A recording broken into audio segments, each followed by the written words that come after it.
What's happening, YouTube? We are back one more night until I take my break till Friday to try to bring you guys a little bit more entertainment, keep you posted on a lot of things going on. Tonight, we're going to have a special guest. If you've been following my channel for at least 2 years, you know that I have two brothers I did this channel with. My big homie Larry, the living legend, and my big homie T Streams up in Detroit. T Streams is going to be joining us tonight. He actually tried out to be in BMF since it was right there in Detroit. He's going to give us his insider tips on what he went through, how it went down, how it all went, and give us some pointers on how he feels like the show is going so far. We're also going to have Miss K. She seems to be a fan favorite, but y'all love all the women that come on my channel. I got to give it to y'all. Y'all show these women a lot of love, and because of that, they keep right on wanting to come back. So Miss K is going to be coming back to talk to us tonight. And I got 2 trailer reviews we're going to watch. So Dave Chappelle has a Netflix show coming out called Closer. Got the trailer for that. We're going to check it out. And then there's a show that comes on HBO that I really, really love called Curb Your Enthusiasm. The writer, the producer, and the actor is this cat named Larry David. And he's funny as hell. He's a Jewish guy. He plays on this religion. He has a black friend. And they do all this quirky comedy. So it hits with me. And I'm going to show you guys a little clip from what they was doing 2 seasons ago when Vivica Fox was on the show. And this was before Vivica Fox went and got all that plastic surgery done when she was actually hot. Yes, ladies and gentlemen, Vivica Fox was hot before all that plastic surgery.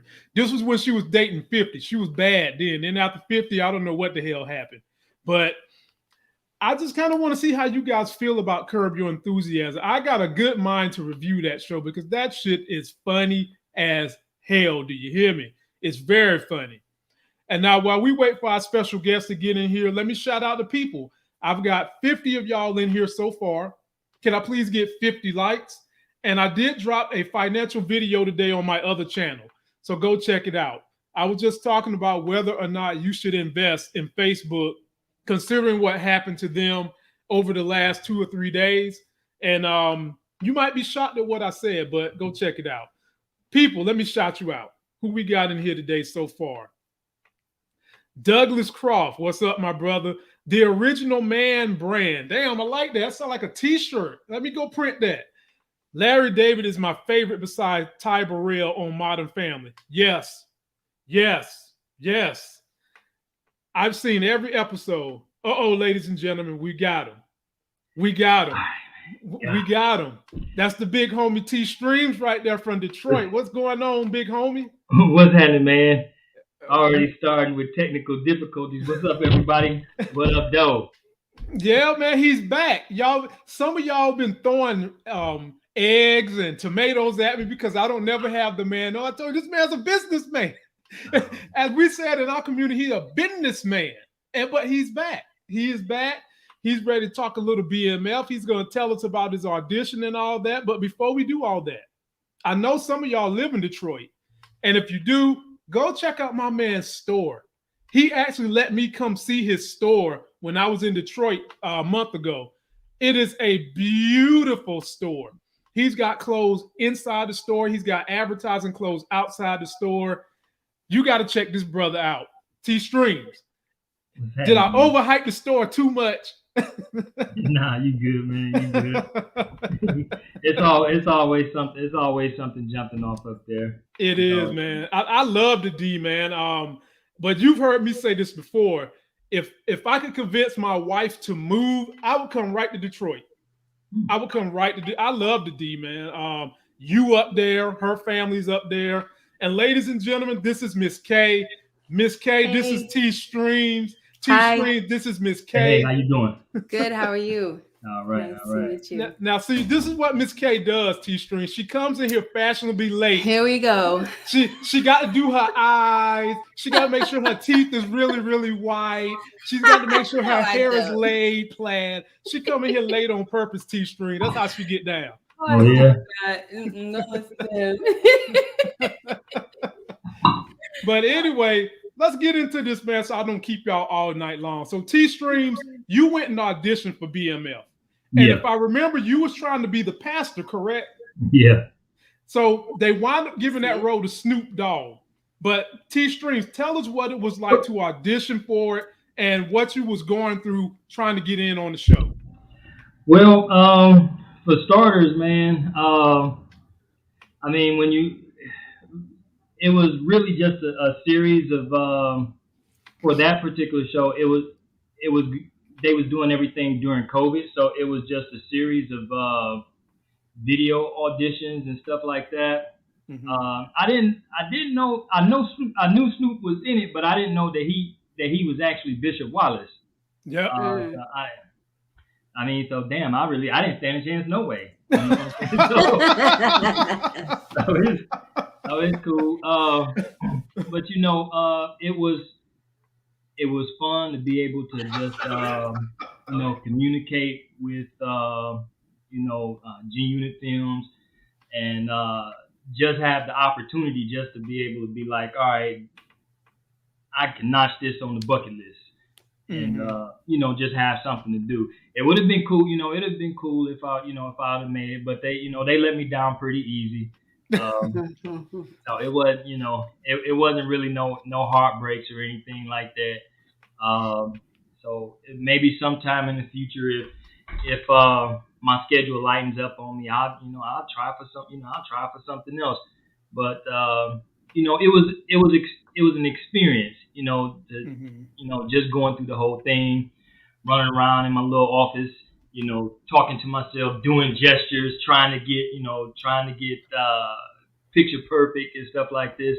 So it was a pretty cool experience.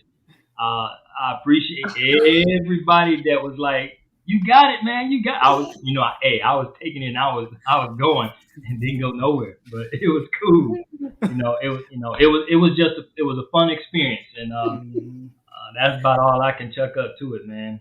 I was hard in your ear about getting and doing it too, man. I remember when you first talked about it, I think I bugged you for like a whole damn 8 days, like T-Stream, you got to do this. You got to just get the portfolio started. And I'm glad you did it, my man. And honestly, man, that was probably one of the bigger reasons why I didn't get it.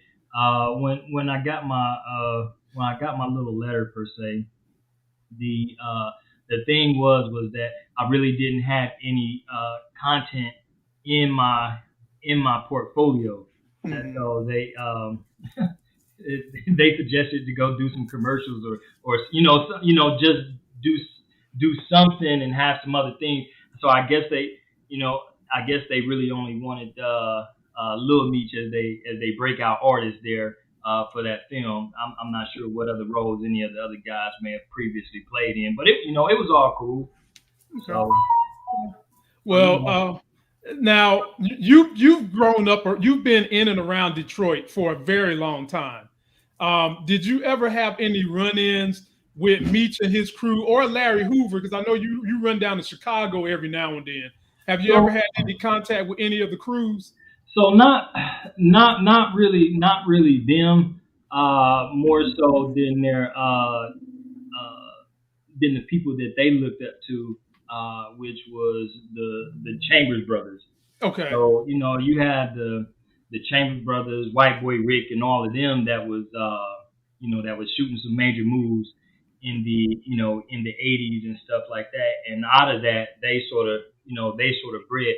Now they initially, really not from Detroit. They from Ecorse, which is, it's not too far away. But by the time, during that time, even though it's sort of like just a few miles away, it was sort of like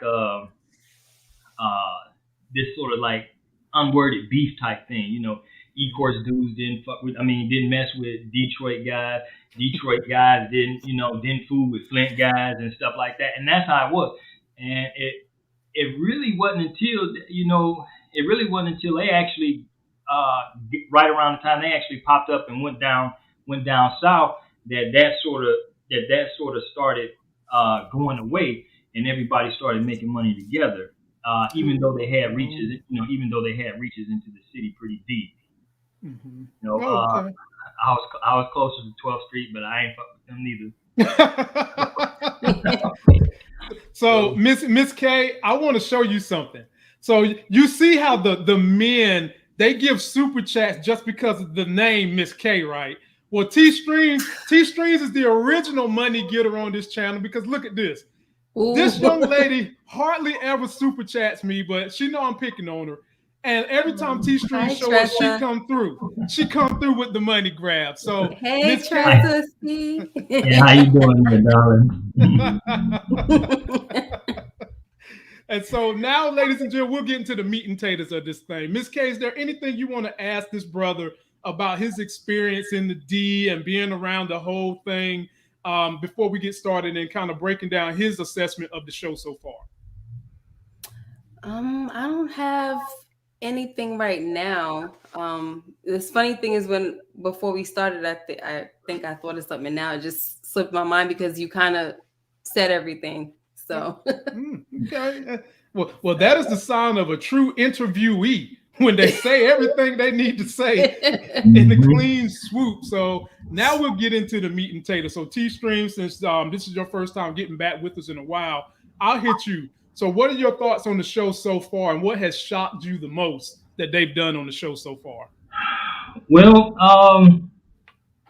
I actually like it. You know, I guess 50 is making a name for himself for drug TV. So he right.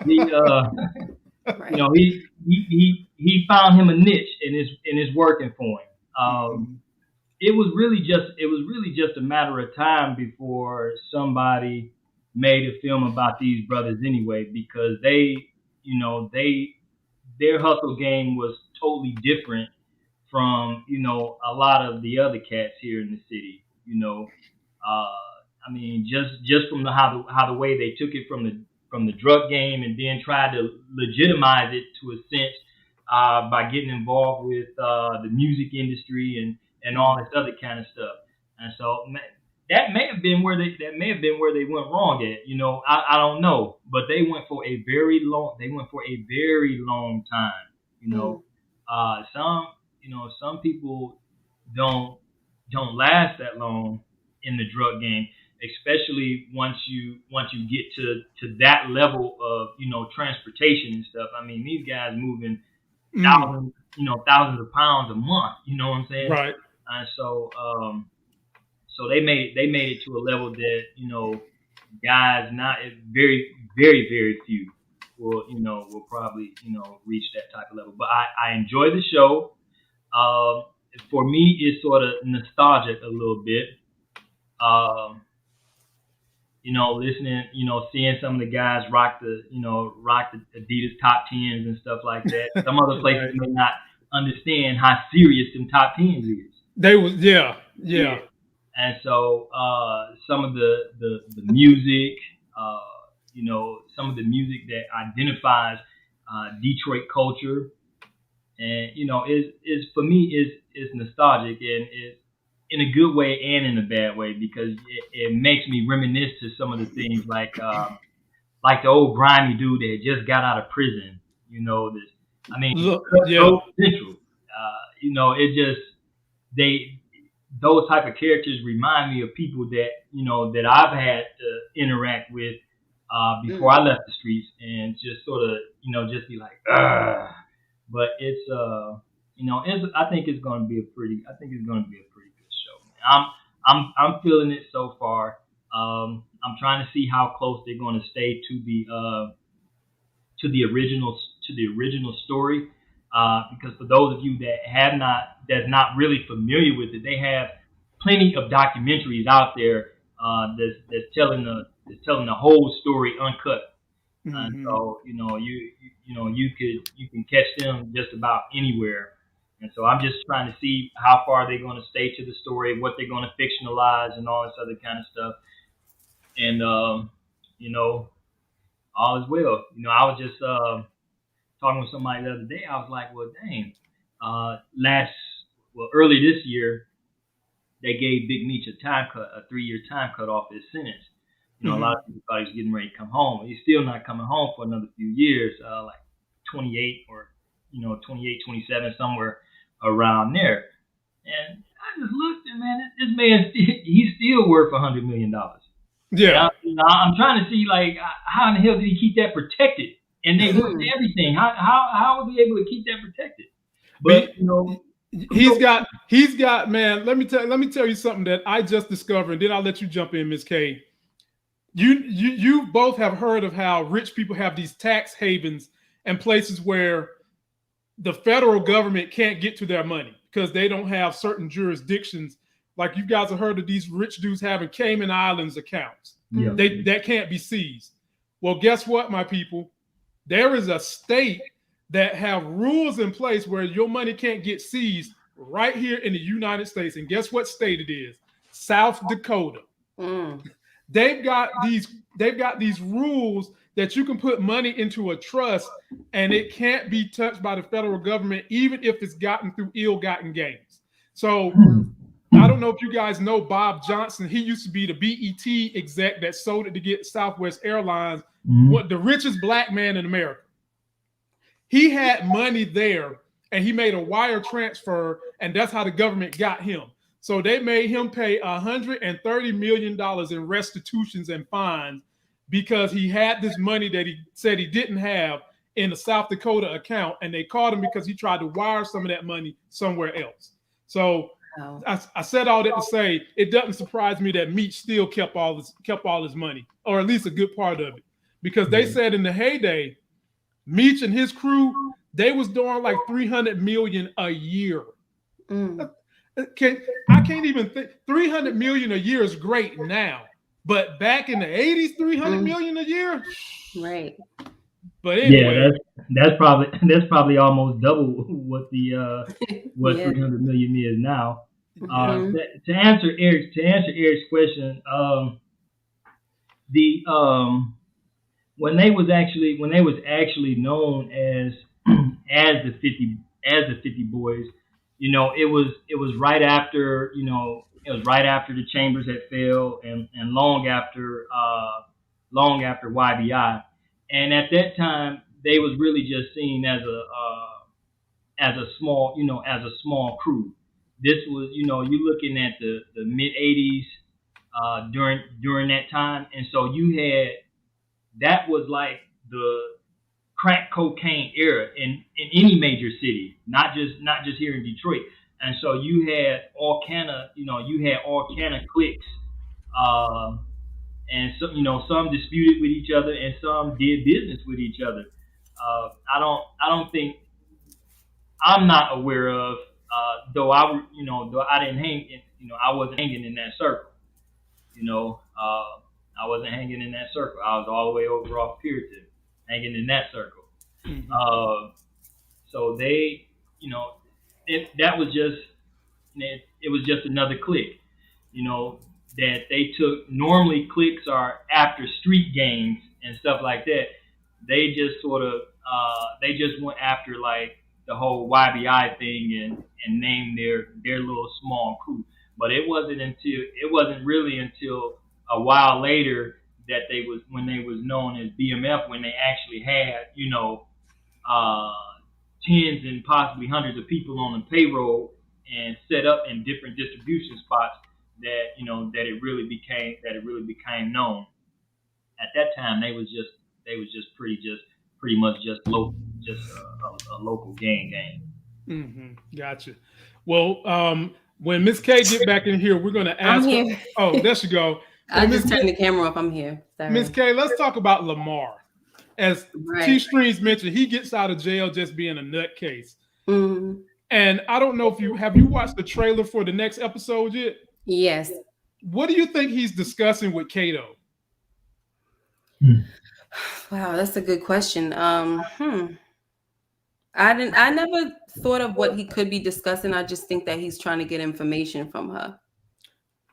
Do you think he's like threatening her though? Because you see the way he's in her personal space.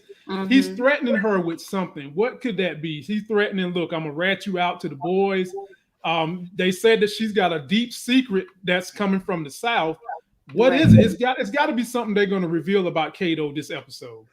Yeah, and that was another thing. I never knew that there was like this big old secret with her, you know. So it's like I was shocked when you said that last night. I said, "Oh, she got a secret." Yeah. You know, the only thing that I could come up with was that it's from down south, and she probably was in the mix down there. I said she probably killed somebody. So I don't know. Yeah. Hey, but you know what? I got to give it to you. Your theories be close now. T-Street, let me tell you something about this Miss K. We done discovered a theory machine right here. This chick be having these theories, and they always be like 85% on the point, man. 85% on the point. So I be having to text her to figure out, like, look, Miss K, what you think gonna happen this week? So I can make a video about it, and she always is easy to say what the theory is, because she be like dead on it, T-Stream. Do you hear me? She be dead on these theories. And speaking of theories, Miss K, do you think that Southwest T is going to wind up separating from Baby Mama? Oh, no, I don't think so. I think they're going to continue to have their little problems, but I don't think he's going to separate from her.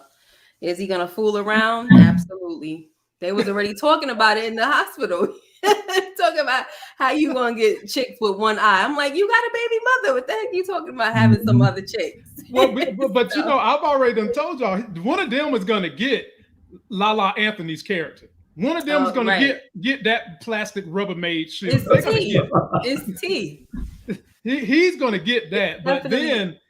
then that's when the issues I feel like is going to come big time, because remember, she's married to one of Pat's boys, one of his main crew, and that's going to create a problem for them too. But we've kind of seen in the trailer for the upcoming episode, T-Streams, that Meat's organization is getting thin. They're running out of money. They're running out of places to sell drugs, and he owed Pat all this money, T. And I don't know if you remember the real story of Pat. But do you think Pat is going to get killed in this story by Meech and the crew so that they can step on top? No, I don't think so. Okay. I don't think so. It's still a story to tell. These dudes, man. These dudes. Thank you, William. What up, though? I think it's more story to tell with him. I don't think they're gonna. I don't think they're gonna do that. Okay, yeah, I don't think they're gonna get around to doing that either. And now, while I got you both up here, I'm gonna put a pin in BMF, because you both seem like you're liking the story so far. You're intrigued by where they're going. And I just want to kind of fellowship and rap with y'all guys about what else are you watching? And I'll start with you, Miss K. What else are you watching right now that you feel like could keep an audience engaged and that you found to be very interesting? Oh, I don't know if y'all gonna be feeling what I'm watching. I just finished binging on Bridgerton on Netflix. You late. I'm very late because everybody else is, watching it. So I just started watching it yesterday. I'm on episode 8 last night, which is, tonight, which is unfortunately a reason why I was late. I couldn't get away from it. I was trying. I was like, all right, a few more minutes. I said, I gotta go. So is it good? Break it down. Explain to the people why you like it and why they should watch it if they haven't seen it. It's good, to me, because I like a lot of stuff that's from the UK. And, as many of you know, Game of Thrones was like my favorite show. So I like those types of things.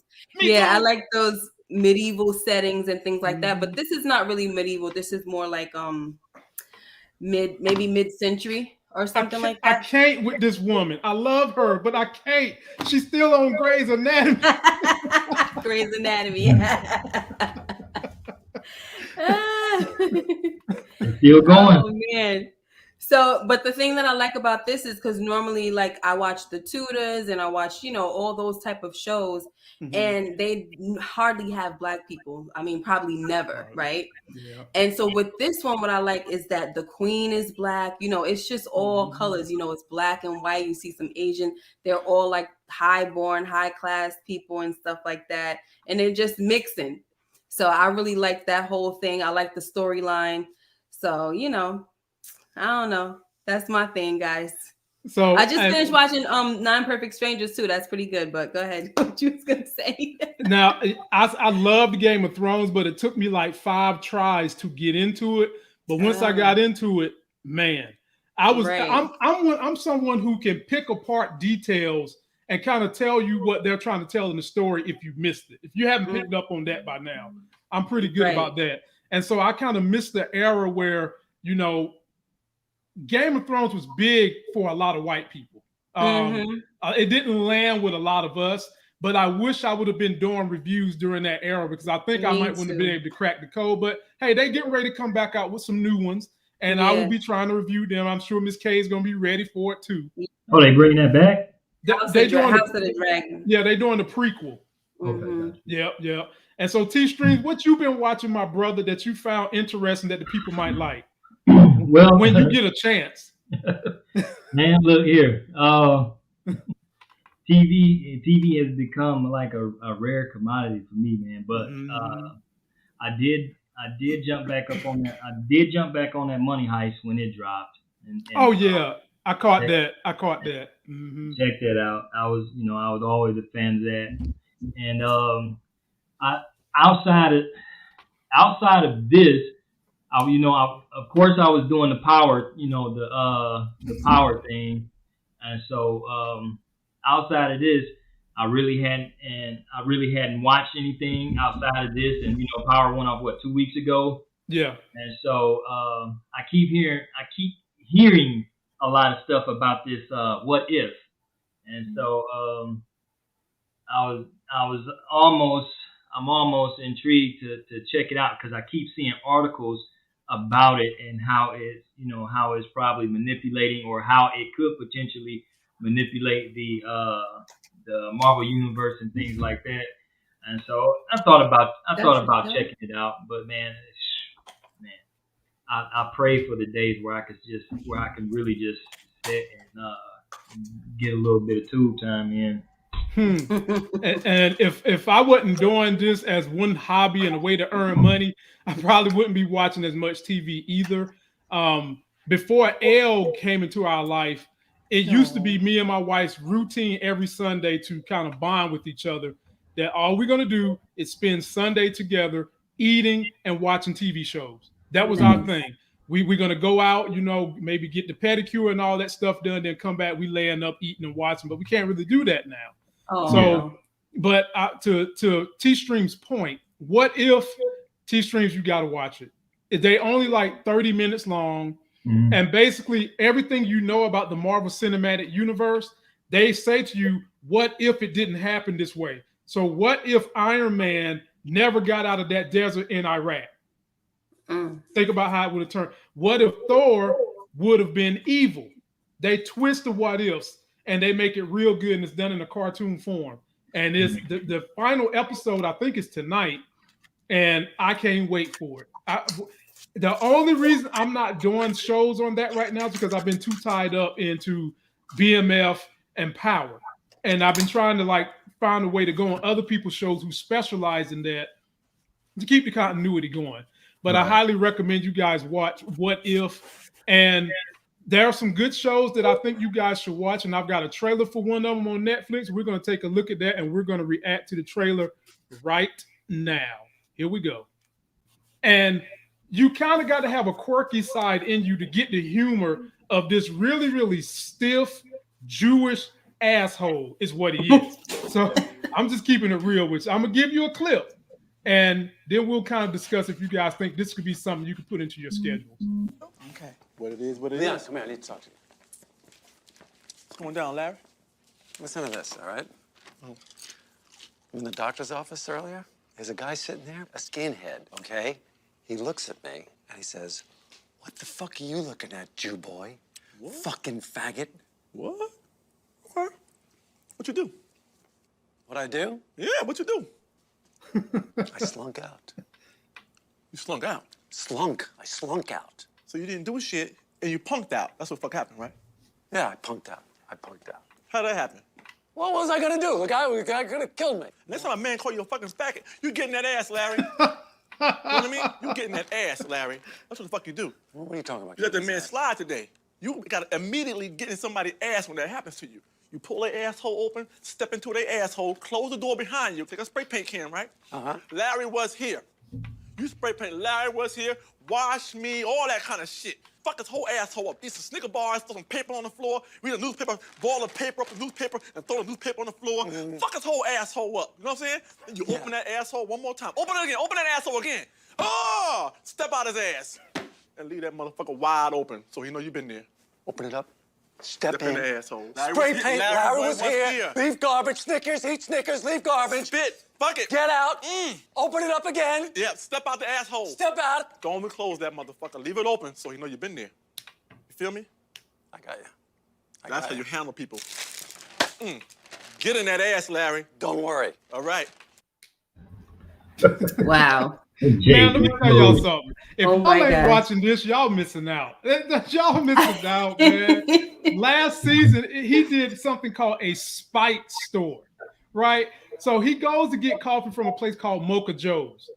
And the coffee is cold. It's so cold, he stick his nose in the coffee to test it, and the dude throw him out. That's what he did. Oh my Mocha Joe gosh. throws his ass, throws him and JB Smooth out. So what does he do? He opens up a coffee shop directly next door and calls that shit a spite store, right? And it started a trend because the show is based in California. So it started a trend where all the celebrities was opening up spite stores. Sean Penn opened up one. Mina Kunis opened up. Oh my Everybody was God. opening up spite stores, man. It was funny as hell.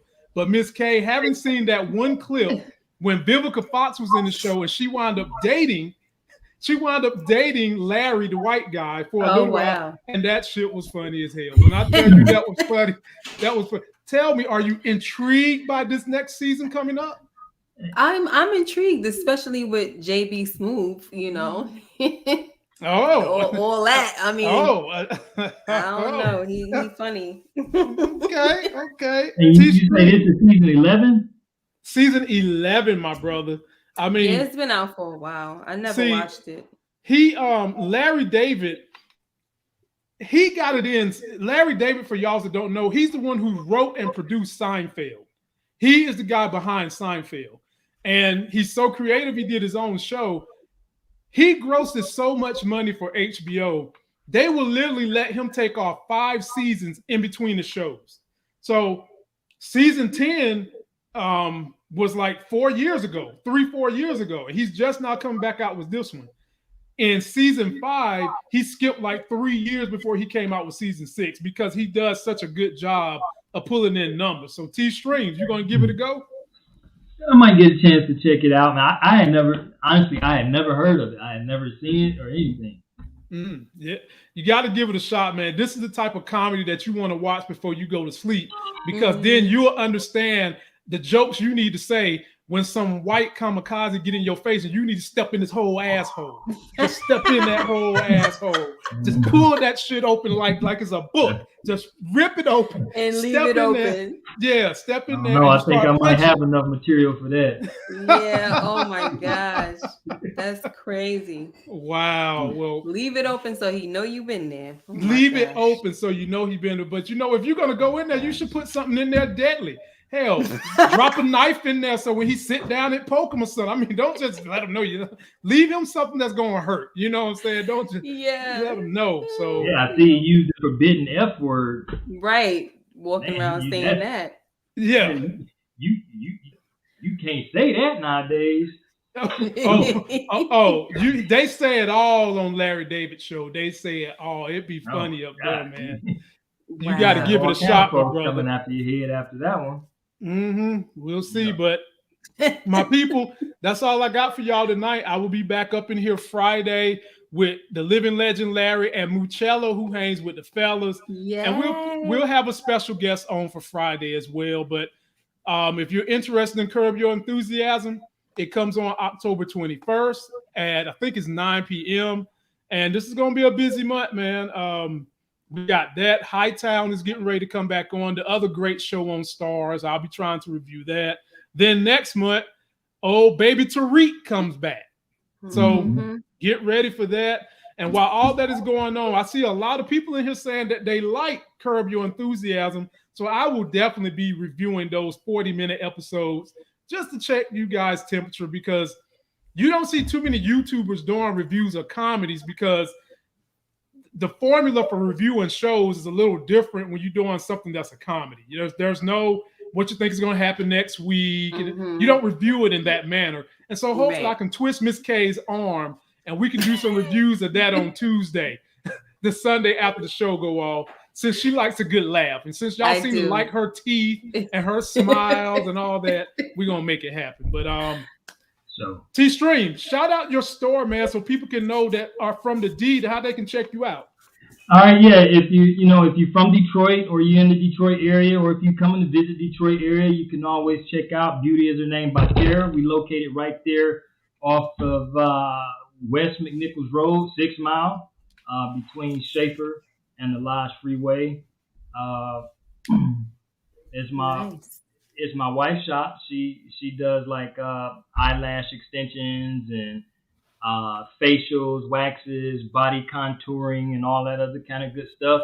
And then, we have barbers and stylists in there. And then there's a women's boutique on the inside with a lot of fashionable clothes for all ages. And so no men's stuff in there, not for the clothes wise, but it's pretty nice. It's a comfortable setting, everything laid back. It's not your typical place. When you walk into this place, you walk into a place that welcomes you, and that sets the tempo for any of the services that you're getting ready to receive. Yep, 100%. I've been there. The man let me come in, break bread with him, chill, kick it out. He had customers coming in. He didn't throw me out or nothing while he was handling his business. Definitely recommend, if you're in the D area, his store is more than worth going in there, giving it a spin. So having said that, Ms. K, tell the people what you're going to be reviewing this week, and we'll get out of here after that. I told you guys last week, and I do apologize, but I'm supposed to still drop my theories for Raising Kanan. So I really am sorry. I had some stuff to do last week, so I'm definitely gonna do that this week. I'm trying to get it done by at least Thursday. Okay. So well, we'll give you a pass. We know you working on that PhD, trying to be a doctor. We feel you. We feel you, my sis. We'll give you a pass. Get it in where you can fit in. So, ladies and gentlemen, if you haven't already subscribed to her channel, link is in the description. I'll be dropping some kind of theory video tomorrow, and I'll be back with some more financial videos tomorrow, Thursday, and Friday. And that's going to do it for this video. Don't forget to like the video, comment, subscribe, get yourself that life game. Till that next sexy as hell video. I'll see you. See ya. Peace.